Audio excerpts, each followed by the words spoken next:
छोटा अयान ईद उल फित्र के लिए बहुत उत्साहित था। उसके पास एक नई नीली कुर्ता, चमकते हुए काले जूते और परिवार से मिली ईदी से भरी हुई जेब थी। वह बेसब्री से इंतजार कर रहा था कि कब वह इन पैसों से खिलौने और मिठाइयाँ खरीदे।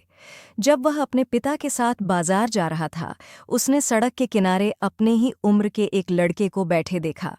लड़के के कपड़े पुराने थे और उसकी चप्पलें फटी हुई थीं। वह खुशी खुशी उन बच्चों को देख रहा था जो मिठाइयाँ खा रहे थे और नए खिलौने लिए घूम रहे थे, लेकिन उसके पास कुछ भी नहीं था। अयान के पिता ने उसे देखते हुए कहा, उस लड़के का नाम बिलाल है। उसके पिता की नौकरी चली गई है, इसलिए उनके पास इस ईद के लिए ज्यादा कुछ नहीं है। अयान के दिल में एक अजीब सी उदासी भर गई। उसने अपनी ईदी के पैसों को देखा और उन खिलौनों के बारे में सोचा जो वह खरीदना चाहता था, लेकिन तभी उसे अपनी टीचर की कही एक बात याद आई। ईद की असली खुशी उन्हीं के साथ बांटने में है जिनके पास कम है। गहरी सांस लेते हुए अयान मुस्कुराते हुए बिलाल के पास गया। ईद मुबारक, उसने कहा और अपनी आधी ईदी बिलाल को दे दी। फिर उसने 2 छोटे पैकेट मिठाइयाँ खरीदीं, एक अपने लिए और एक बिलाल के लिए। बिलाल की आंखें खुशी से चमक उठीं।